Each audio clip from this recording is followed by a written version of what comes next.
Well, welcome back to Horsemanship 101 again. I'm going to talk some more about leadership, how it works, the dynamics of it in the herd, and the importance of it to the horse. It varies a little bit depending whether it's a wild or domestic herd, but the concept of leadership exists in both, and every horse is higher or lower than another horse.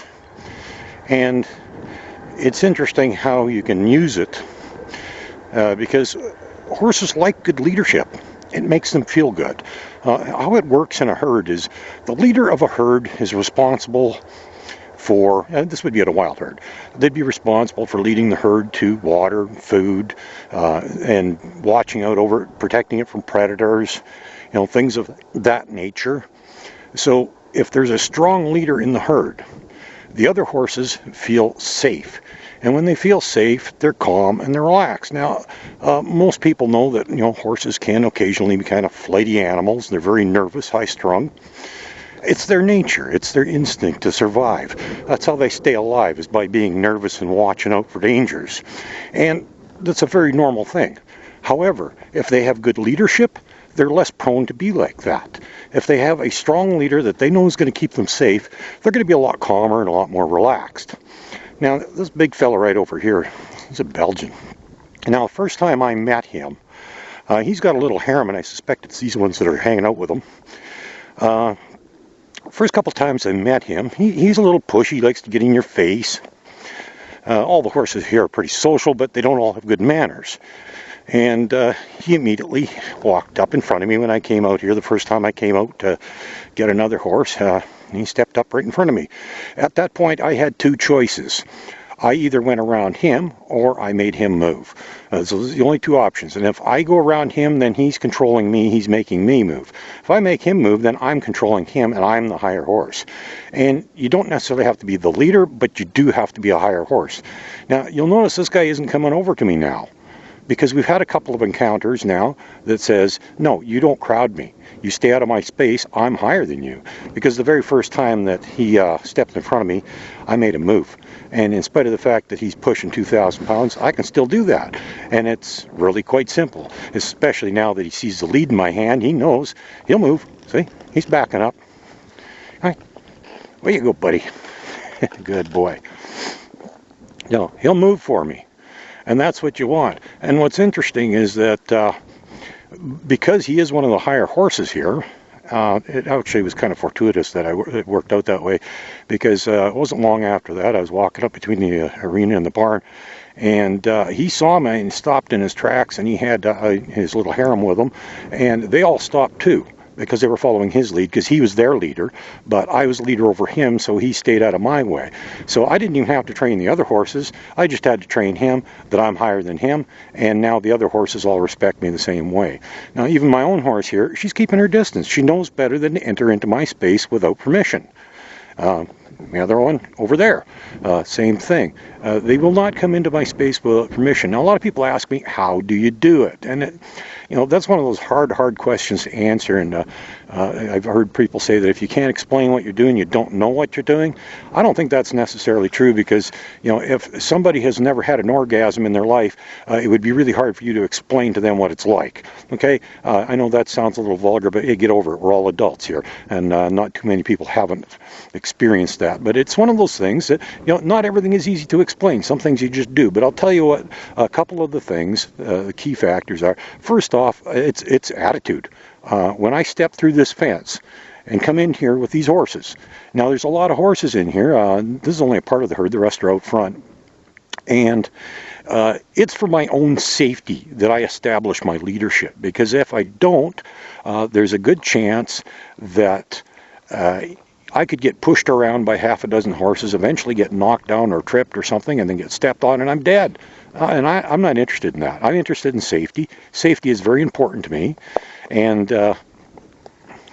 see, she stops at a distance. Typically she's at arm's length away.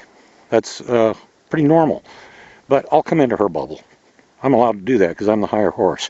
See, the higher horse moves towards the lower horse. The lower horse is not allowed to come into the higher horse's space. Okay, anyhow, because I set a precedent with him, the other horses follow his lead, and they respect me equally. And if I step out the door and they see me, they stop and they wait for me to go by. They don't get in my way. They don't push me. I like that. Works well. And then I heard this, as I said, it's a safety issue. I don't want to get trampled. I don't want to get stepped on. I don't want to get knocked down by all these horses. And I don't know a lot of these horses either. There's only 2 out here that are mine, and there's probably 20, 30 horses out here. And, it's a safety issue for me. Okay, so it's attitude, partly. When I step through the fence, I have an attitude that I'm the leader and I'm going to make the horse. I'm not moving for any horse, ever. That's just not going to happen. I'm cautious. I'm not stupid. I'm not going to intentionally walk through a kick zone where, behind horses I don't know, but I'm not going to allow them to move me. I'm just going to use some common sense. But there's 2 things that a lot of clinicians and trainers teach, but they don't teach how it connects to leadership. But 2 things that I find that a lot of guys emphasize is keeping the feet moving and protecting your personal space. Now, while I don't emphasize either one of those, they are both critical parts of leadership. And unfortunately, most guys don't explain how that works. But if you can make another horse move, you're higher. So if you make its feet move, you're a higher horse. If you protect your personal space, you're a higher horse, because a lower horse does not enter the space of a higher horse.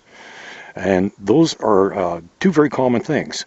And I've said in another video, I don't teach personal space per se, and I don't. Well, that's not entirely true. I sort of do, because it's just part of the bigger picture of leadership. Because I don't allow a horse to come into my space.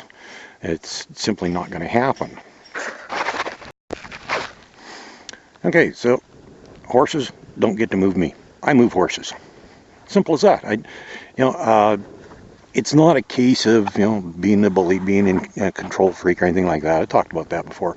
But it's a case of giving the horse what it needs. It's good for the horse. Now, good leadership is extremely important. It's critical. It's essential in more ways than I can even count. Because if you have good leadership, the horse is going to be a lot calmer, a lot more relaxed, a lot more willing to listen to you and respect you and do what you want. And that's a good thing, but it's not a fix-all.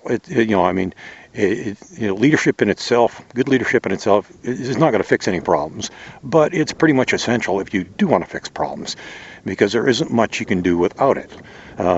I've seen some people that are fairly successful with horses and training and that sort of thing, have done some pretty neat stuff with horses, not using leadership, but it's got its limits, and I think it's a lot harder. I think if you have good leadership, you give the horse what it needs, what it wants, and in return, you get what you want. It's like I said in the last video, there's a guy that wrote an article, and the one line pretty much summed it up, is if you give the horse what it needs, it'll give you what you want. And I think that's really important. I try and provide good leadership, and I'll share a little story as an example of how much horses like leadership and feel good about it. I was out riding with somebody else, 2 of their horses. There was one of their horses, the other horse that I was riding, not tied as usual, and we just finished tacking up, and I remembered I'd forgotten something in the car. Don't remember what it was, not important. I got to walk away. Horse was following me. Well, I wasn't what I wanted. I put him back where I wanted him and asked him to stay there, and he stayed there while I went back to the car.